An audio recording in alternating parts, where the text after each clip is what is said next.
do you think when you hear the statement, let's find a way to lower the temperatures, do you in your mind say, shut up with this lowering the temperature bullshit, stop it? I mean, lowering the temperature is necessary, and it's not the left that can do this. The left cannot lower the temperature. The left already denounces violence. Like, what am I supposed to do to lower it more? Literally nothing I can do to lower it more. It is on the right to lower it. Yes, I'd love it to be lowered. I'm doing everything I can over here. I literally can't do anything else. The right needs to lower it. And are they going to? No, of course they're not. We're going to see pogroms. And it's going to continue to go up and get more extreme until denazification takes place, which will happen. Mark my words. There will be denazification. Lower the temperature. Do you know what's going to... Do you hear that message now and say, maybe we got to lower the temperature? Hey, maybe if I get all these young guys that are following me, how Christ-like am I being? What am I? This whole WWJD, I had a call with somebody 2 days ago. I won't mention the name, but also very talented and capable. Very. Person I believe in tremendously as well. And we also, have had a challenge. But I said, listen, every time as I'm going through this, and I'm out there, I took my kids. Everyone's like, don't take your kids to, what do you call it? The Charlie's and I said, no, I'm taking my kids. I believe in God.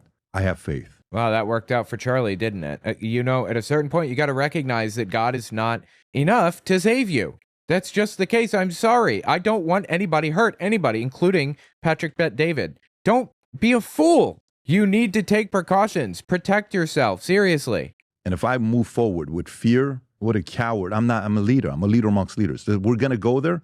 They sit there proud. We're good. Of course, we make the investment for security and all that stuff, but we got to go. We can't change our life dramatically where we're seen as being cowards. You should change your life dramatically to be careful. And I don't think anyone would see you as a coward. They'd see that you recognize how dangerous this moment is in human history and that we need to do something to lower the temperature and stop, demonizing each other to such a degree. But this dude doesn't seem to get it. Are you serious right now? Right? We're never going to do that. This is America. It's the greatest country in the world. I'm going to do my part. My life has changed because of God, Jesus, America. I am the luckiest human being alive. That is my feeling, the vibe that I have, right? But when you hear the words, we got to lower the temperature, what's the first thing you think about? I think it's kind of just a wrong perspective on it because... Okay, I can take that to mean that Nick Fuentes wants to raise the temperature. Again, this is going to lead to pogroms. You don't know what pogroms are? Kristallnacht was a famous one in Germany, where the Night of Broken Glass, where synagogues are burned down. They were going door to door and hunting Jews and supporters, communists, anybody on the left. Anyone to the left of hunting Jews for sport was targeted. They would destroy buildings, they would kill people and destroy lives and everything else. That's a pogrom. And that's what we have to look forward to unless or until the right turns down the temperature. People like Nick Fuentes turn it down. Fox News really is responsible for this. Fox News, even above Donald Trump. But those two, Trump and Fox News, holds this temperature valve that they could alter if they chose, and they're intentionally, specifically choosing not to.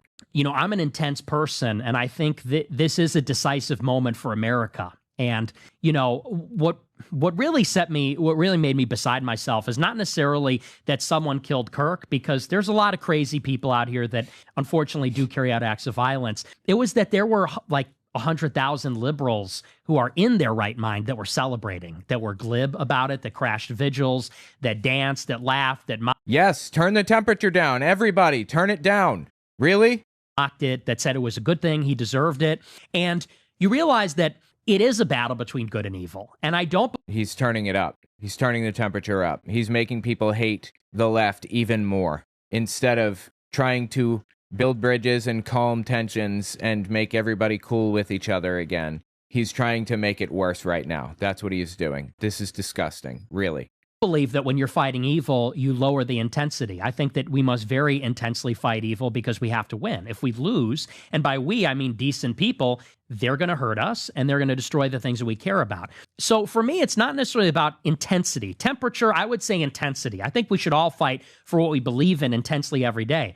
I would change it and say it's really a question of love and hate. It was a hateful action to kill Charlie Kirk. It's a hateful action to celebrate. I think that we should be intense, but we should also move in love. And what that means is, I said this on my show, people kill each other with bullets and literally murder each other and take their lives. We also kill each other by destroying each other's reputations. When we lie about somebody, when we gossip about somebody, when you go and actually do the examine of... Bro, what does this have to do with turning down the temperature so that people aren't absolutely psychotic and looking for somebody to hurt? Conscience at confession at a Catholic church, and you go through all the different sins and you say, because you have to contemplate, you have to confess everything, every mortal sin, you have to confess all of it. So first you examine it systematically. Have I done this? Have I done that? And one of the violations of the commandment, thou shalt not kill, is gossip, detraction. It's attacking somebody with a lie. I don't understand what this has to do with anything at all. Because that's a form of killing somebody in a certain sense. It's a form No, it isn't. It's literally not in any way, shape, or form. Of damning somebody. And so I wouldn't say we need to lower the intensity, but we should always move in love. And by that, I don't mean some kind of like new age and move in love, very vague and non-specific. Totally. Yeah. But I mean, we should want what's good for everybody. We should will the good for us and also even for our enemies too, and for the whole country. And so that's why I said, my first reaction when I did my show, a lot of people said, well, we now got to go and kill two of theirs. They killed one of ours. Now we need to get violent. Now we got to go and pick up arms. How many's too many? I think there were, not anybody notable, but I think there were a lot of people that were thinking that. Yeah. It was all over the place, and it's still all over the place. On the conservative side. I think so. You think so? Are you serious right now? Really? You didn't see that? Are you blind? People literally calling for civil war. I'm telling you, pogroms around the corner. Be careful. Are you saying groypers, or you're saying like what part of that? Because are you really that blind, Patrick Bet David? Really? Come on. You can't be real with this. Are you saying groypers? No, absolutely not. You're saying just conservatives, period. I'm saying, yeah, I think that, do you think that after people saw Charlie Kirk get murdered, there weren't at least some people that said, we have to match the left? Perfect. I'm glad you brought that up. So my initial reaction, I'm a very bad person. Very. Initial reaction is vengeance, right? That's normal. Initial. But, that's the part where, there's certain people that will come say stuff about me. They say it all the time. You've got money from Assad. We don't do sponsorship money here. We haven't taken sponsorship money for 2 years. The only thing we take is AdSense, and that's what YouTube does. We don't pick and choose what it is, right? But they'll say stuff like that. Doesn't bother me, because it's like, if you fight it, they're going to do more of it. So what are you going to do? That's what bothers them. Let me keep going. Nah, I'm good. I'm going to do your part. Maybe if I was in my 20s, I would constantly fight that over and over and over again. I'm not. To me, I also think there's a moment here, where we have a moment. I feel like within the Conservative Party, there's a lot of different gangs, okay? In a mob, if you go study the history of the mob with Lucky Luciano, when they created the commission, all these different families came together, right? It doesn't mean we're buddy. Hey, how you doing? Everything's good. That's not what that means. It just means, listen, at the end of the day, maybe the enemy isn't who we think the enemy is, okay? Maybe you and Charlie, 90%, I don't know, 80, 90%, you were on the same page. Is it worth us getting this nasty over the 10%? I don't know. I don't know. I feel we're at an era right now that I think all the voices matter. And I think, I don't know what your aspirations are long term. Do you have any aspirations to run for office one day? Potentially. Okay, potentially. Do you think Charlie was going to one day run for office? Absolutely. Absolutely. And I said that all the time. I think you probably have some plans of one day running. I don't know about that, actually. I understand that Charlie Kirk was invited to be a part of the administration, but chose to stay out of it as a propagandist because he's most useful as a propagandist. But maybe, I guess. Maybe he's going to run for president. Who knows? He probably would have had a pretty good shot at it, honestly. They showed me a clip when he said, I want 100,000 people that are making money, low-key, underground, nobody knows, where you're kind of breaking that down. Okay, great. So you want to run for office one day. Great. You have your own certain ideas, philosophies that you want to go. But I think that this next part, as we go through it, this is an MLK moment. This was the MLK of Republicans and conservatives. I'm sorry? Charlie Kirk hated MLK. Talk shit about MLK all the time. He would be offended if you had called him MLK of the right. What are you smoking? That you really do live in another reality, don't you? We do not see things the same way at all for you to say such a thing. He was the exact polar opposite of MLK intentionally. He intentionally set out to live his life to be the opposite of MLK. That's what he said. He did not like MLK. What an offensive, not on my behalf, on Charlie's behalf, thing to say about him. Charlie would be offended by this. Even though Martin Luther King was a Republican and his wife called Nixon to get some help, they didn't call back, and then he called John F. Kennedy. She called, and then that's when they flipped. I'm going to be a Democrat, and then next year, and then you got Barry Goldwater, and the whole thing is a mess. African Americans were conservatives. No, they weren't. What are you talking about? You think the black community was conservative historically? They started the left-wing political party in America. The Republican Party was the left-wing liberal party that they started, to my understanding. Or they, at least when they joined politics, they joined that one, which was very young at the time. These guys are genuinely, seriously, like in another world. They do not like match up with reality at all. How are they so lost? Many, many years, statistically. My question for you is, how is your approach going to change moving forward? Are you still planning on going all out, aggressive? Because you said love and hate, right? Are you still trying to go with that part? Like yesterday, Trump said something, I don't know if you caught it. You probably caught it when he said, it feels like Patrick Bet-David is trying to convince Nick Fuentes to lower the temperature. And knowing Nick Fuentes, I don't believe that it's going to work. I hate my enemies. I hate my enemies. I don't know. Erica's probably going to come talk to me afterwards, change my mind. You got to love the guy that he talks like that, right? No, I actually fucking hate when he talks like that because it's making things worse. It is exacerbating the problem. It's making things more tense.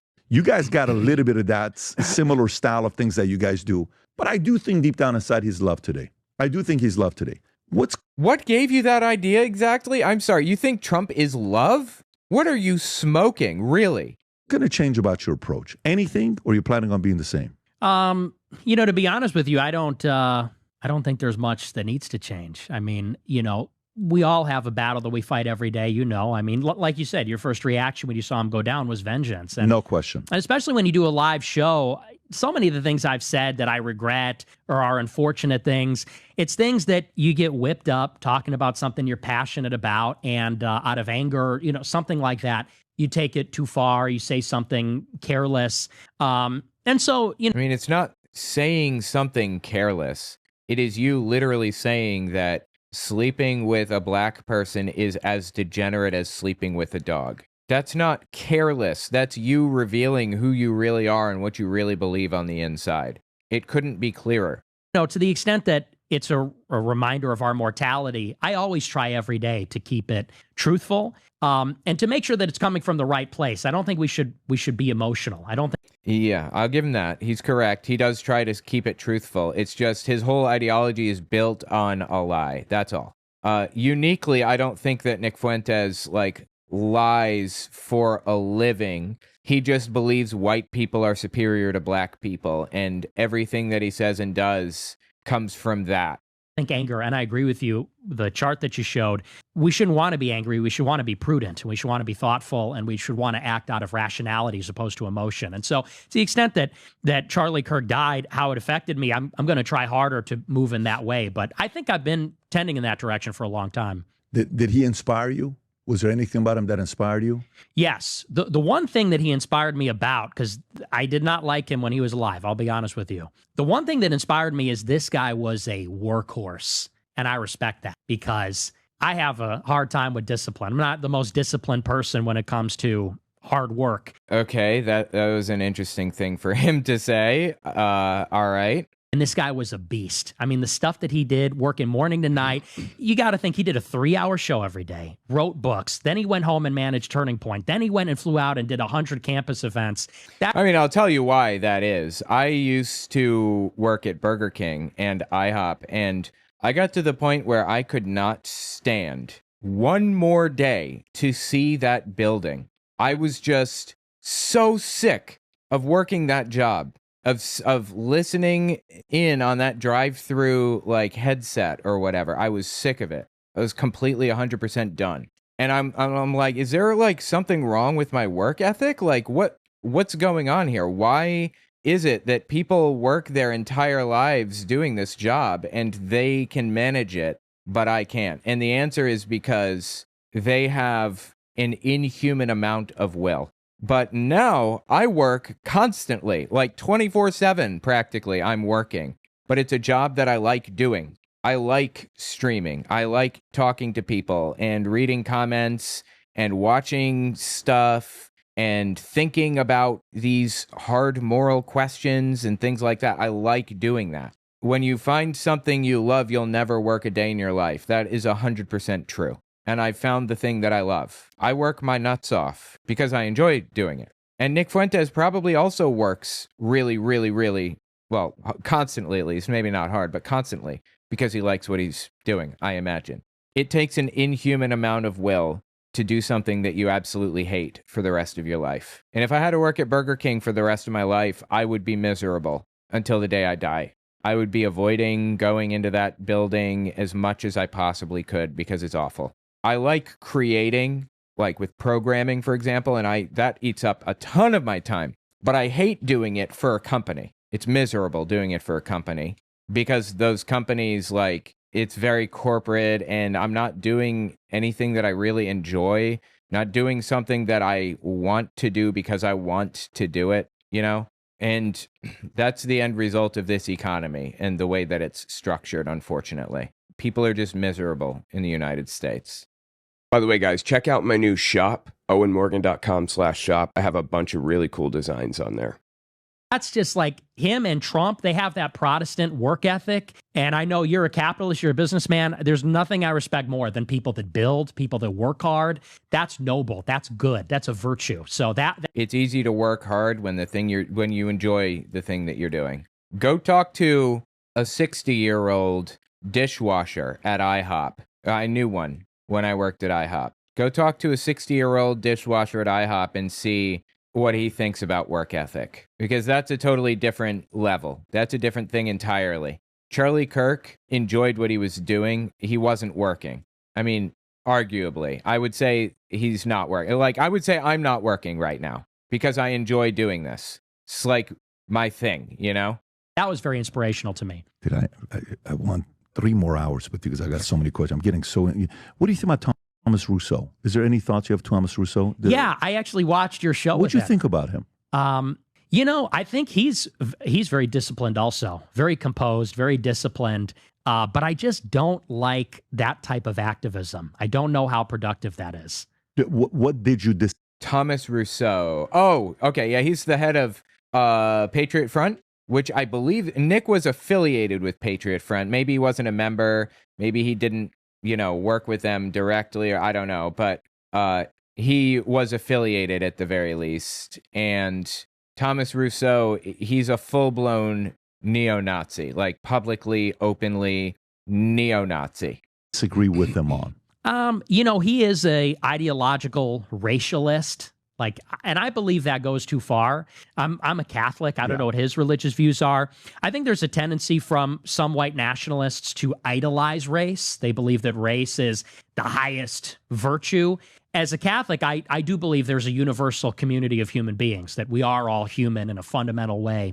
And although I do believe that race is real, I also think we're all humans also. So race is not real. Race is created by extremists maybe not even extreme, but by losers, I guess you could say, by losers in the 19th, 20th century, I think. Ethnicity is real, certainly. Race is not. A lot of people consider themselves race realists and believe that there is an inferiority to certain racial groups. I would say he's more racialist than me. And I also think that from an ideological point of view, from a professional point of view, I just do not support that type of activism, these provocative marches where they're not getting in people's faces, but it is intended to provoke. It is intended to be transgressive. And I don't know how... I'm surprised that Nick doesn't support that. How much I like that. He was also interesting to get to know, and he was very good in the way he communicated. His style is very different than yours. He's very, the way he speaks is more here. You're more animated. You have a very smooth style of delivering your message, but actually wanted to know this guy to see what drove him. Your opinion of me. I'm Middle Eastern, married to a white girl, okay? I'm from Iran, Christian guy. Mom's a Christian, dad's a Christian. Mom was a communist, dad was an imperialist. That's interesting. Okay. Went to Germany, refugee camp, came to the States. Do you think there should be more opportunities of guys like me to end up here? Or do you think it's better off for America, purely based on odds, to minimize more of me That one. He believes that one. coming to America? Well, I think that the most important thing to consider about immigration is it's just the volume, it's the numbers. I don't have a problem in principle with immigration at all. If we brought in 1 million, or maybe not 1 million, but if we brought in, let's say, 300,000 people every year that are like you, that are intelligent, that are productive, that are going to be generative, I don't necessarily have a problem with that in and of itself. The problem is that for 30 years, we bring in 2 or 3 million people per year. The foreign-born population has doubled. We brought in 50 to 60 million people since 1990. That's just too many people. And how? Why? Why is that too many people? Give me a reason. The fact is, there is no reason. It's racial for him. He said it in a previous video. It's racial for me, he said. There is no good reason to oppose immigration. It boosts the economy. China, Russia, places like that have to birth their way into a good economy. We don't. We don't have to do that. We can bring in as many immigrants as it takes to have a good economy. But Fuentes is willing to have a bad economy if it means having no immigrants, only white people, having only white people. I would distinguish it. Oh, yeah, and you ever notice that Nick Fuentes never complains about Germans coming over to America and, working here or whatever? Never complains about Italians or, I don't know, people from English or whatever. Never complains about the Scottish or the Irish. It's always people of color that he complains about. Interesting, right? Is that we're bringing in so many people that it's fundamentally altering what America is. You go to Miami. Miami's like a Caribbean country. It doesn't even feel like America. It feels more like Costa Rica or something. You go to New York, LA, it doesn't feel like what America used to be, what America is distinctly. And that's what I have a problem with, that pretty soon everywhere it's going to be so diverse, linguistically, ethnically, religiously, that you can't even say America is anything. Like the mayor of Minneapolis. I mean, we've been saying that America is made up of immigrants since it started, because it was. He's doing advertisements in Somalian. What is that? Yeah, they had the cop badge is now in Arabic. I don't know if you saw that or Yes. not. Yeah. How do you feel about that? Jesus, dude, these people are in just another world, really. I think that's horrible. What do you think about between the two communities, Muslim and Jews? Which one concerns you more? Jews, for sure. Tell me why. More powerful. They're more powerful. So more powerful in a way. You're talking the fact that they have money, finance, Hollywood. Is that what you're? Yeah, they have more position in American society. And how do you think they got that? I think they got it because they are extremely connected. They're a transnational entity. This is just nonsense. This is the same garbage that Hitler spread years ago. It's the same trash. That there's some secretive underground cabal that's controlling things like puppet masters. I'll give you this. There is an Israel lobby that is a real problem in the United States, that we shouldn't be supporting Israel, certainly not to the degree that we are now in the United States. And we shouldn't be supporting them in the absolutely evil things that they're doing right now. Israel, the country of Israel. But that's not really the claim. It's that Jews have an underground network where they're secretly working against everybody because they have poisoned blood. That is a little different than reality, obviously. This is how the Rothschilds got started. Oh, please, dude. The Rothschilds, really? Superpower is that they live everywhere, and they have their Jewish identity supersedes their local identity. So a Jewish person in America or in Germany or in France or in the UK, they can all talk to each other and work together. Do you think that's a bad thing? Not in and of itself. It is detrimental for America, though. Is it detrimental though? Because I'm a Syrian, right? Mm-hmm. And I wish Assyrians were more like this. Mm-hmm. And let me tell you why I relate to them. We don't have a country. Assyrians used to have a country. We used to be the first warriors. We were written about in the Bible. You read it all over the place. You know, the history we had, the things we invented. And then we became a little cocky. And God came in and was like, listen, man, relax, Assyrians. You ain't going to come and be the king of the jungle. What? Okay. It's me. And you hear the stories about that they built a tower to go all the way to the top because we are Assyrians and, and then we failed. It's like, no, look at you now. No one knows who Assyrians are. You don't even have a country, right? We know the land in Iraq or wherever you are. You don't have it anymore. I think when a community becomes too cocky, the man upstairs is going to handle that himself, right? What the fuck are you talking about? Right? But in a sense, when you see they went from a small community to have this much influence, isn't that almost impossible for them to pull off? Like, isn't that... So it either... Like, Jews have community like everybody else. They work together, they live together commonly and that kind of thing. Everybody has that. Every community has that. They're not unique in that. But Hitler wanted to frame it up like they were uniquely, secretly working against Germany, and they were responsible for World War I. And that it was called the, oh my God, what was it called? There was a name for it. What the hell was the name of this myth? It was a conspiracy theory at the time, and I cannot remember the name of the conspiracy theory. Anyway, the point is that this just is not true. It was never true. It's trash. And it was trash then, and it's trash today. Yeah, there is an Israel lobby that is buying people off in government. Absolutely. And that needs to be dealt with. There is not some secret cabal of Jews that like brings all Jews in and indoctrinates them into their beliefs from an early age and says you have to support the Jews in their efforts to destabilize governments and all this other shit. It's trash. This is one of two things. I'm not intimidated. I'm not a guy that is envious or jealous or, oh my God, that guy's richer than me. That guy's this guy's, I'm not. I want to see what they did and what worked for them. For example, to me, when I think about Jews, I think about Mormons, I think about Scientologists. I used to have an office where half the office was all Scientology, and I learned all these phrases, assist, or, I went to their church and so Dianetics and L. Ron Hubbard. And yeah, it can be really disturbing, some of the things that they say and do and think and believe. Yeah, absolutely. What he would say when you get a headache, you do this, and all these weird I'm like, oh, interesting. How much money? We give $200,000. Why'd you give that? But let me tell you, those guys that were in, they had each other's back. It was a fraternity that you wish family members were like this. Absolutely. Yep. That's a really good analogy for sure. Right?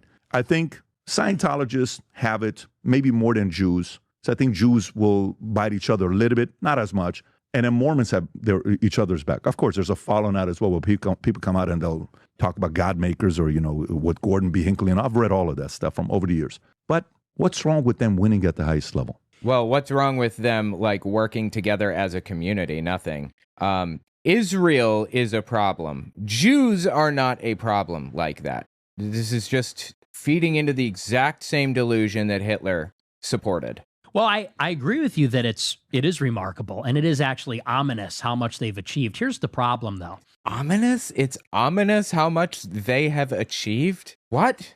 America's an open society. The premise of this country is it's self-government, of, by, for the people. There's a slight egalitarian idea that we are all citizens. Uh-huh.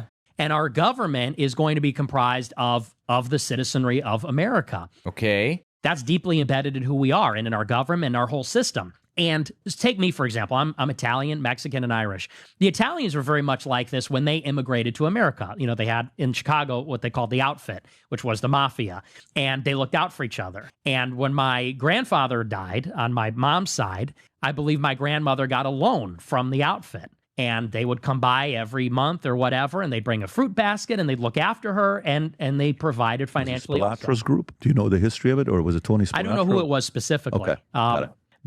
But so, these are some of the stories I would hear growing up from my mom and my grandmother. So think about, at that time, how many people were against Italians? At that time. Like a lot. Italians were considered, they were considered black. And the Irish were called white N-words. How many people didn't like Italians in New York? Because, do you know Bank of America was first called Bank of Italy? Did you know that? No, I didn't. So can you pull up? I didn't know that either. Interesting. I mean, if it's true, I have a hard time believing anything out of these people's mouths, but assuming that's true, that's pretty interesting, actually.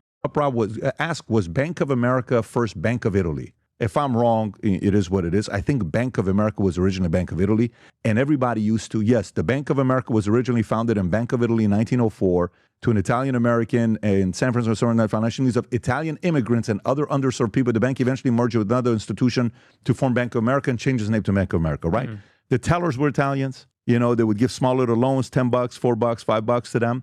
And some people were not supportive of that. They're like, what are Italian immigrants doing here? You guys are becoming too much power in New York. We're not happy about this. So there was some of that going on 100 years ago. And that's what I'm saying is that did exist.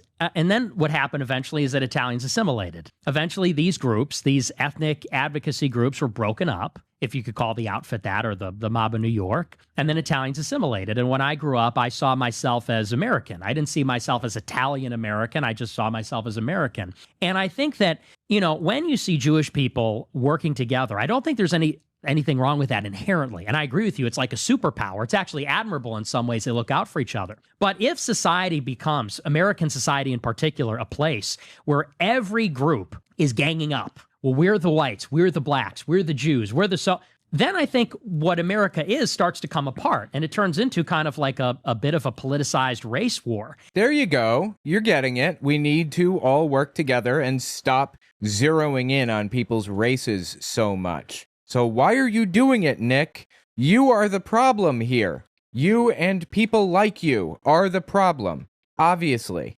And I think that you either have to have a society where everybody gets to play by those rules and everybody could be pro what they are, or everybody is assimilated and we're all Americans. And that's why I say it's detrimental, is that if Jewish people are Jewish first, not of, by, and for America, but of, by, and for the Jewish nation, this is problematic when they're in positions of power, because are they looking out for all of us, or are they looking out for themselves first? Okay. You're conflating being all right. You're conflating being pro-Israel with some secret conspiracy. And I agree that being pro-Israel is a problem. That's why we vote those people out who are in favor of continuing a ruthless war. Unacceptable. That has nothing to do with this grand conspiracy. God, this dude. And when you look at the Israel policy, that's where people start to say, I think you're looking out for yourselves first. I think you're biased. And unfortunately, you're using the public purse and American soldiers to fight your own battles. And that's the problem. It's not, I don't have to fight the battles of Israel, not your own battles. They're Americans. Hatred for them. I don't have a problem with them in themselves or even what they do. It's just that with our system, that doesn't work. You know what I would say to that as well? When, you know, if they use the American soldiers in their advantage and all that other stuff. Okay. Who negotiated that deal? Some president negotiated that deal. Someone said yes to it, right? When they say, well, let me tell you, you know, that person is afraid to platform this guy because he's afraid his donors are going to go and do this. And it's Israel's fault. No, it's not. It's the guy who runs it's not Israel's fault. What are you talking about? You know, this guy sends me a message. AIPAC. I got a text. Not a text. What do you call it in the X? A Zeet? DM I get from AIPAC. Okay. Hey, we'd like you to come to Israel. We'd like to invite you. I'm sure many people get that message. Oh, absolutely. Yeah, they get that shit all the time. Right. They send it. I said, I'm going to come with my pastor. I don't want you to pay for it. I'm going to pay for it. I want to bring my crew because I want to go see Jerusalem. You're not going to see me putting the what do they call it? The yarmulke. The kippah. I'm not going to put that on. But guess what? Oh, the kippah.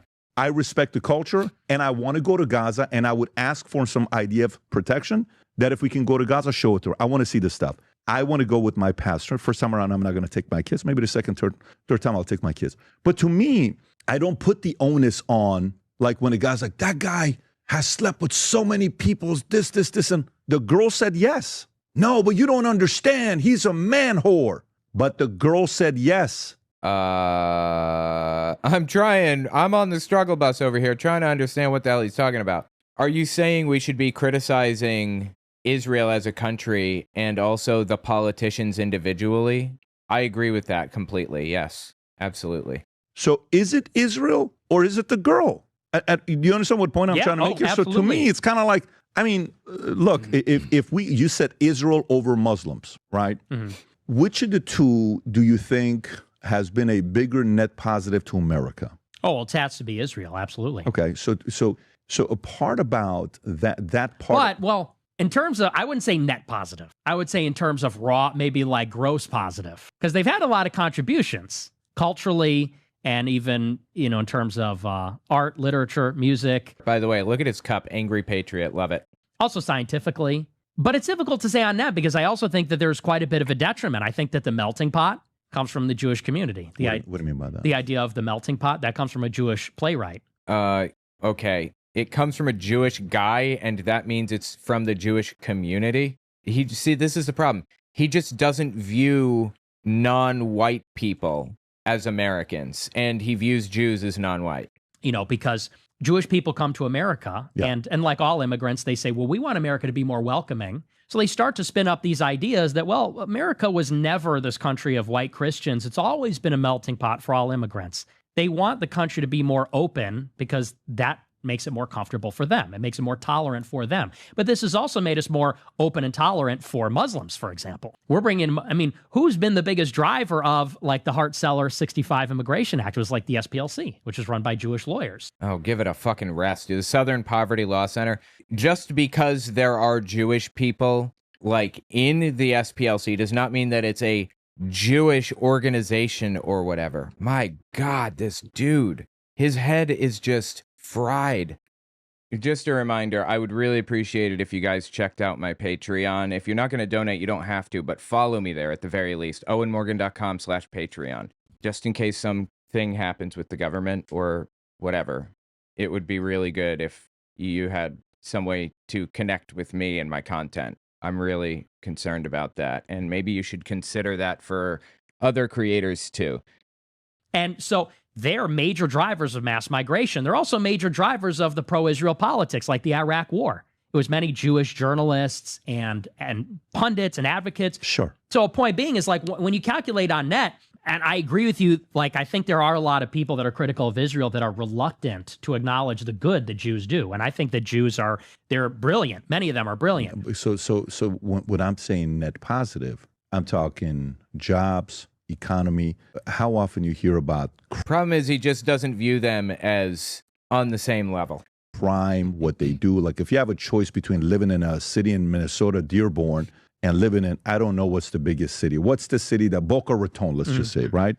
If you have a choice between raising your family between Dearborn and Boca Raton, where do you choose? Boca Raton. Okay, Course, so the point is like they go to a place. And by the way, to me, if that was Muslims, guess what? I would say Muslims. But statistically, wherever they live, it's safer, things are nicer, things get better. I agree. And that is one part to measure where they're at. Now, do I see them overly aggressive? Do I see them the type that are going to use politicians and buy them like Marjorie Taylor Greene and other people are saying? 100%.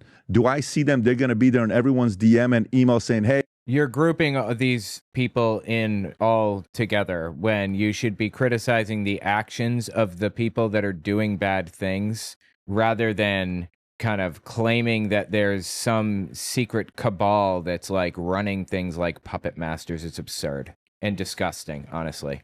hey, we'd love to support you. We'd love to bring you to Israel and, doing all that stuff. It's obvious. I'm seeing it myself, okay?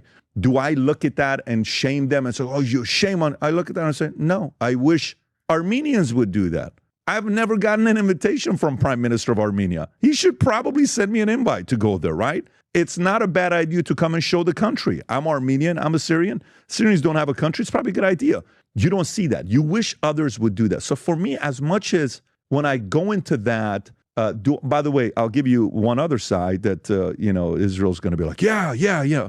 This other side to me is I actually do believe they leverage Mossad to get intel. I actually do believe they use blackmail. I actually do Oh, yeah, absolutely. 100%. Of course they do. believe they do that. So, there's nothing going on with Epstein. No. Michael Wolff did a podcast with him 2 months ago. And when he was at Epstein's house, the 100 hours of recording that he has with him, I said, how many times was Ehud Barak there? Am I saying his name correctly? Or Barak? Ehud Barak. Ehud Barak. He said he was there many times. He saw Bill Gates there many times. Why would the former prime minister visit the guy 30-something times? Just because the conversation is great? That's a little bit suspect, right? So to me, I'll go there, but I'll go the other end. So what I'm trying to do, like if you're wondering what my role is here, okay? My role is I want to continue talking to you. I want us to do many of these together as we go through whatever journey we go through next 5, 10, 15, 20 years. And I'd like you to be around 60 years from now to see whatever you want to do. And let's see what your ideas are going to land and what they're going to go through. I mean, the dude's like 27 or 28 now, isn't he? He's a Nazi. He's always been a Nazi. He's going to continue to be a Nazi. He's a 4chan Nazi personified. Like, I don't know how you can justify this. Yeah, I don't know how you can justify having him on. He's a psycho. I'm sure as we all age, some of them get better, some of them get sharper. Maybe this used to be a number 1 to us at 26. Maybe it's going to be number 6 when we're 46. Maybe this used to be number 11 when we're 26. Now it's number 2 when we're 52. Who knows? Life changes. You evolve, right? You're just watching Trump in the last 10 years change. He's not the same. Just the way he does his speaking. I was watching him speak yesterday, and the way he's doing press conference, a very different guy on where he's at. And it's not like he's tired and he's not working. You said him and Charlie Kirk, the Protestant, workers thing that they have. It's not that. I just see his going through it himself. I would like people on both sides to not be like, oh my God, he just had Nick Fuentes on. That's it. No, you don't control me. I want to. Okay, nobody said that they control you. I'm saying that you are platforming a literal Nazi with basically zero pushback. And he even said at the beginning of this, I don't know which part we're in, he said he was radicalized by people like Thomas Sowell. And you're like, oh, yeah, I know Thomas Sowell. Yeah, he's a great guy. Love him. You're not connecting the dots that your ideology radicalized Nazis. Talk to you. Oh my God, he brought Cuomo and he did this. Dude, Cuomo, we orchestrated a conversation with him and Dave Smith. It was great. And we had Chris Cuomo and Candace speak. It was great. They gave Chris Cuomo's a fucking nutcase, dude. He's like an anti-vax Looney Tune now. their arguments. And Chris said some things about, people don't need IDs to vote. I don't agree with that. But guess what? At least we had the conversation, right? I'll sit with Wiener. I'll sit with you. I'll sit with, let me tell you, I got a lot of death threats after having BB on the conversation. And I had 3 outcomes with BB, right? To me, it was very simple what I wanted to get. I wish I had 2 hours with the guy, but it was a short time. But I guess maybe the final thing that I want to get. You know that Benjamin Netanyahu, a.k.a. BB, grew up in America? I believe he was born here, or he went to high school here at the very least. Before we wrap up, do you mind in a 3 to 5 minute part, finish up that part on when we were going through with you and Cassie and Media Matters and Leadership Institute and Reagan Battalion and the video that we were talking about? Do you mind going past that a little bit? Yeah. And maybe let's finish that story and then we'll wrap up the podcast. Sure. So he's talking earlier about, if you missed it, about how he was talking about how it's like sleeping with a black person is as degenerate as sleeping with a dog. And he was recorded secretly saying that. And they posted it, and Reagan Battalion, some online group, posted it, and it went viral and kind of got him canceled or whatever. That's what this is in reference to, I believe. Oh, yeah. Then I went to Charlottesville. And just for context, I wasn't at the Tiki Torch event. I got there actually. Where they said Jews will not replace us. Yeah, this is Patriot Front, basically, who did the Tiki Torch thing. The next day. And by the time I got to the actual thing, they had already shut it down. So I got blamed for being there, even though technically I wasn't even really there. But so I went there. Because of that, I got fired from RSBN. They let me go after that. That's when I started doing my show independently. And, kind of the rest was history. But I started doing it independently. And I guess the next big saga was my interaction with Charlie Kirk, which is where my followers were going to his events. This was in autumn 2019. And they were asking him, why are you Israel first? And why do you support mass legal migration? And why are you so tolerant towards some of the LGBT stuff? He's very pro-gay at that time and other things. And that was really where I put myself on the map which was with the Groyper War, where we were kind of challenging and pushing back on him. And ever since then, I guess I've been the kind of underground counterweight to these more establishment GOP people. And it's sort of interesting over the years how this has evolved, my relationship with Trump, with Charlie Kirk. These are kind of the standard bearers of conservatism in this day and age. And I guess I'm just the story of the congenital, like the archetypal young white male of the Trump era. The young white male, extremely online, very political, disaffected, disillusioned, that has just kind of been following all these things to their reasonable conclusion. And it's interesting how that's changed over 10 years. I mean, it's been such a long time I've done it, but yeah, that was sort of kind of the next part in that saga. But as you know, it's a very long story. So yes, it is. And I see a bunch of stuff going on with you guys. You know, all the names, everybody going back. I've watched the clips. We react to some of them here on the podcast. If you see us when we react to it, then you're always making noise. So you're we have to react to. So your sense of humor is, let me tell you, you have that sense of humor and the wit. That's it's a secret weapon, because you can have all the brains you want. You can be a very good communicator. But if you don't have that funny sense of humor side, that is a secret weapon that can't be taught. You can go take all the Udemy classes. You can go to Harvard, Yale. You can go to, whatever courses you want to go take. You can study everything about the Constitution. Know every word better than anybody. The Federalist Paper, you can recite it. The Bible, all of it. You don't have a sense of humor? And you're sarcastic, you're a troll, you got all of that. So it's great for camera. Okay. yes. But Nick, I really appreciate you coming out. I got respect for you that you paid for it yourself. There's nothing to respect about this Nazi. I'm sorry. Like neo-Nazi, full-blown neo-Nazi. I don't understand why people keep bringing him on places. Disgusting. Anyway, tell me what you think about it in the comments.